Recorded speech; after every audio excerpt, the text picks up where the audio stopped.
There is a woman who has just come out and explained on TikTok why men don't like her. What do you mean you don't have a boyfriend? You're so pretty. What do you mean you have 0 men in your phone? What do you mean you've gone 8 months without... What do you mean? That makes no sense. Yeah, well, combine pretty with intelligent, strong, successful, slaying at life, you've got a very terrifying woman on your hands.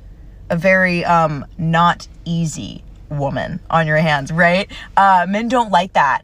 Men do not like me. Men are very, very terrified of me. And the men who do like me, the ones that are attracted to me, are unavailable. Men who are in relationships actively. And uggo weirdos. Because at the end of the day, I am merely just a fantasy. I am not a real human because of the pretty and scary. So yes, babe, I'm alone. I'm very, very, very, very, very single. Okay. Do you think she's right? Do you think that's why men rather don't like this woman? Because she's too pretty and she's too smart and she's too successful. This seems to me a little bit like a cope that sometimes you hear when you're a little kid, oh, the boys don't hit on you because they're intimidated by you or something like that, which is sometimes true, but sometimes it's not true. I know why guys don't like this girl. I'm going to take this girl's word for it that guys don't like her. And I'll tell you exactly why that's the case. And it's not because she's ugly. She looks fine. And it's not because she's intelligent. Men like intelligent women. As I mentioned earlier, my wife's a doctor.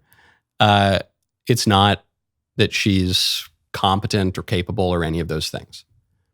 But it is very fitting given what month this is. What would be off-putting about this woman to men is the pride. She's very, very prideful, and that's very off-putting. And she's probably even more prideful because she was lied to as a kid. And she was told, you have to be a boss babe and you have to behave just like a man. And that's what's going to give you a lot of success in life. You have to focus on your career to the exclusion of other things in life. You have to buy feminism, right? And so she did that. And then it didn't make her happy and guys didn't like her. And so she became resentful.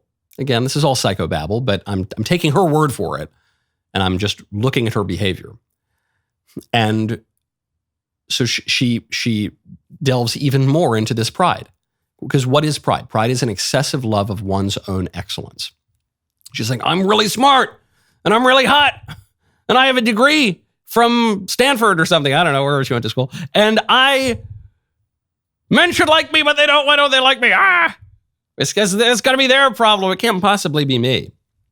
That's the problem. The problem is pride. Pride is a really big problem. And we're celebrating it this month, which tells you everything about the political situation of our country. There's so much more to say. First, though, go to puretalk.com/Knowles. The cost of living is up almost 20% from 2021, and families everywhere are feeling the burden. If you're looking at your bills, wondering how in the world you can save on monthly expenses, start with your phone bill. I'm happy to announce that Pure Talk is now providing international roaming to over 50 countries.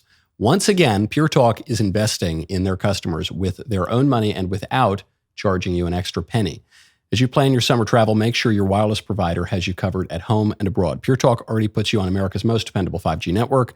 Enjoy the freedom of unlimited talk, text, and ample 5G data for just $20 a month with Pure Talk. This is a deal that is hard to beat, costing you less than half of what you'd pay with other networks. Not only is their U.S. customer service team ready to assist you with a seamless switch, but they also have fantastic savings on the latest iPhones and Androids. Are you ready to make a smart switch? Join my cell phone company, Pure Talk, and start saving today. puretalk.com/Knowles, Knowles, to explore their offers. When you make the switch, you will enjoy an additional 50% off your first month. Don't miss out on the opportunity to save on wireless at home and abroad. Visit puretalk.com/Knowles. That is puretalk.com/KNOWLES. Speaking of TikTok, Trump has joined TikTok. Trump was not on TikTok. He joined TikTok. Within 12 hours, he gained 1.4 million followers. He's up to millions now. Does anyone have the latest number? I'm calling into the control room here, phone a friend. 4.9 million. The guy's got almost 5 million Twitter followers now. Joe Biden has been on TikTok for 4 months. You know how many he had? When Trump had 1.5 million within 12 hours, Biden had 336,000. Not even, 335.6 thousand. Absolutely brutal. And people are going to say, well, it's because Trump is more popular. People are going to say, well, it's because Biden and the left can't meme. And okay, sure. But think about it one step removed. Is it any wonder that the Democrats want to ban TikTok? When the ban TikTok movement came about, I remember thinking, the first question I asked was, who does this benefit?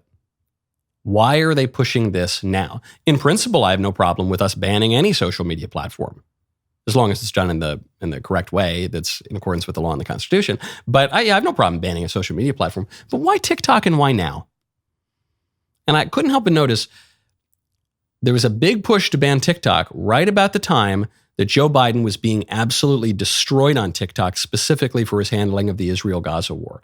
And TikTok was becoming a huge political liability for Joe Biden. And then all of a sudden, there was a big movement to ban TikTok. There wasn't a big movement to ban Facebook because Facebook carries water for the Democrats. There wasn't a big movement to ban Instagram. There wasn't a big movement to ban, what are the other ones? MySpace, is that still around? I don't know. There was a big move to get advertisers to boycott Twitter because Elon Musk bought Twitter and Elon Musk is more favorable toward the Republicans. It's all just about political jockeying. And TikTok is good for conservatives right now. And TikTok is good for Trump right now. That is why the Democrats want to ban it. That's why I do not want to ban it, at least not before the election. Speaking of foreign things, Nigel Farage, the man who brought us Brexit, he's turning his attention away from the European Parliament, since he already got the UK to leave that, and he is now running for Parliament. He's got a party running for Parliament in the UK, and they're running against the Conservatives. Nigel Farage, a very conservative figure, is running against the Conservatives in the UK, known as the Tories. And why is that? The reason is because the Conservatives, quote unquote, in the UK, are super duper liberal. Oh, I wish we had. There's a great compendium of the Tories saying, we're the party of progress. We're the party of marriage equality. We're the party of taking on the environmental challenges. We're conservative. There was even, I seem to recall, some old tweet of the Conservatives saying, we're the party of the first gay representative. And the first, we're so conservative. Here's one they posted during Pride Month some years ago. It says, Britain is proudly a liberal force for the global LGBT equality. We want to go further. So our new special envoy for LGBT rights, so-and-so, will chair the UK's Safe to Be Me, a global equity conference. Love is love is love with all the rainbows. With conservatives like that, you don't need liberals. And so Nigel is running. It's not just, the Pride Month stuff is prominent now because it's June, but the Conservatives also have led to more migration. The Conservatives in the UK haven't really conserved anything at all. It's even worse than the Conservatives in America. They're even more liberal than the Conservatives here. So Nigel recognizes that people do want a genuine conservative alternative. The Brexit worked. All the establishment, including the Conservatives, thought it was crazy, but then it worked. And so he's saying, okay, I'm gonna run because no matter how much the establishment tries to throttle us, people are not going to be down with the radical social engineering. There are going to be a lot of people who don't want this mass migration, and I'm going to stand up for them. And that is the alternative people want. People want a choice, not an echo. That was good, man. Now subscribe to the Michael Knowles YouTube channel. Please, and thank you. See you next time.